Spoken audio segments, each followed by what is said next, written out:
بسم اللہ الرحمن الرحیم۔ بیان کیا جاتا ہے کہ بنی اسرائیل میں ایک شخص تھا جس کی بیوہ نہایت ہی حسین، جس پر وہ اسرائیلی فارختہ تھا۔ چنانچہ جب اس عورت کا انتقال ہو گیا تو اس اسرائیلی کو بڑا قلق ہوا اور ایک مدت تک وہ اس عورت کی قبر پر بیٹھا روتا رہا۔ اتفاقاً حضرت عیسیٰ علیہ السلام کا ادھر سے گزر ہوا تو انہوں نے اسرائیلی کو پریشان دیکھ کر اس کا سبب معلوم کیا۔ جب اسرائیلی نے اپنا واقعہ بیان کیا تو حضرت عیسیٰ علیہ السلام نے دریافت فرمایا، کیا تو چاہتا ہے کہ میں اس کو تیرے لیے زندہ کر دوں؟ اس نے عرض کیا، ہاں حضور، میں یہی چاہتا ہوں۔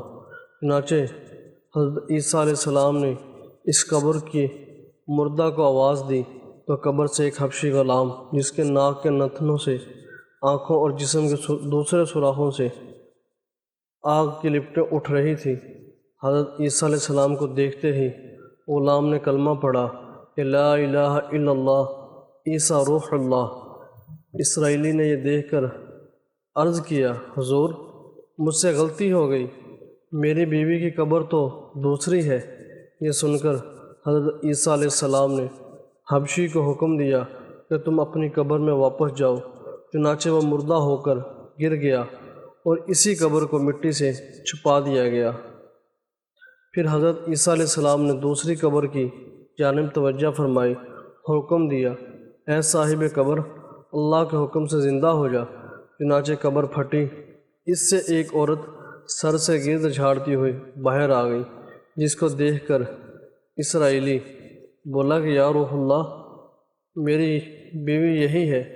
حضرت عیسیٰ علیہ السلام کے حکم سے وہ اسرائیلی اپنی بیوی کو ہمراہ لے کر واپس ہونے لگا، مگر عرصہ سے جاگا ہوا تھا، اس لیے اس پر نیند کا غلبہ ہو گیا اور اس نے بیوی سے کہا، تیری قبر پر گریہ زاری اور بیداری نے مجھے ہلاک کر دیا، اس لیے میں چاہتا ہوں کہ کچھ دیر آرام کر لوں۔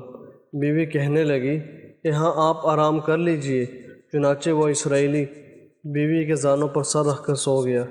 اتنے میں ایک گھوڑے پر سوار ایک شہزادے کا ادھر سے گزر ہوا جو اپنے زمانے کا یکتا حسین تھا، جس کو دیکھ کر شہزادی از خود فریفتہ ہو گئی اور اس کا دل قابو میں نہ رہا۔ اس نے شوہر کا سر زانوں سے نیچے رکھا اور فرط محبت و غلبہ عشق سے مجبور ہو کر شہزادے کے سامنے جا کھڑی ہوئی۔ ادھر جیسے ہی شہزادے کی نظریں اس پر پڑی، وہ بھی اس کو دیکھ کر اس پر فریفتہ ہو گیا اور اس عورت کی خواہش پر اس کو اپنے گھوڑے پر بٹھا کر لے گیا۔ چنانچہ اس کے شوہر نے بیدار ہو کر جب اپنی بیوی کو نہ پایا تو بہت پریشان ہوا، اس کے ملنے کی تدبیر سوچنے لگا۔ سوچتے سوچتے آخر کار نشان قدم پر چل پڑا، اپنی بیوی کو تلاش کر لیا جو شہزادے کے پاس پہنچ چکی تھی۔ اس کو دیکھ کر اسرائیلی نے شہزادے سے عرض کیا، یہ میری بیوی ہے، آپ اس کو چھوڑ دیجئے۔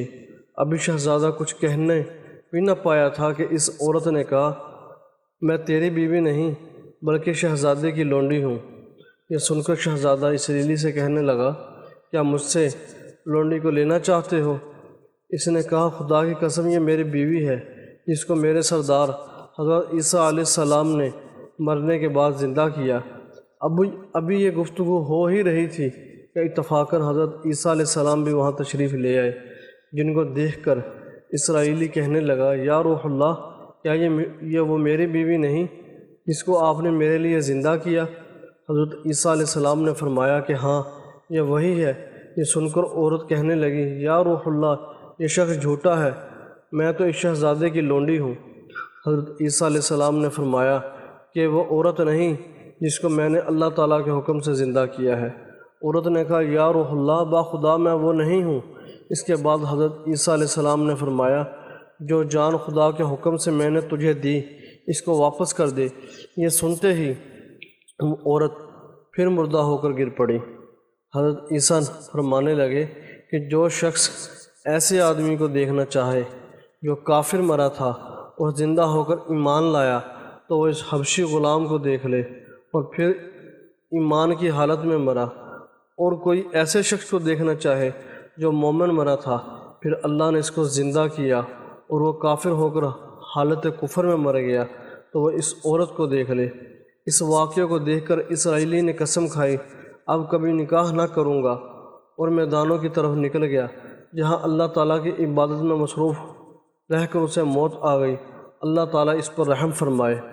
نبی صلی اللہ علیہ وسلم کے اقرار و انکار کا نتیجہ اس کی حقائق سے ظاہر ہے، اور سبق ملتا ہے کہ کامیابی اپنے نبی صلی اللہ علیہ وسلم کی اطاعت و محبت سے ہی مل سکتی ہے۔ چنانچہ ہمیں بھی چاہیے کہ ہر حال میں اپنے نبی صلی اللہ علیہ وسلم کی اطاعت کو سامنے رکھیں، چاہے دل مانے یا نہ مانے، لیکن نبی کریم رؤوف الرحیم صلی اللہ علیہ وسلم کے طریقوں کو آزمایا جائے اور اس واقعے سے سبق عبرت حاصل کیا جائے۔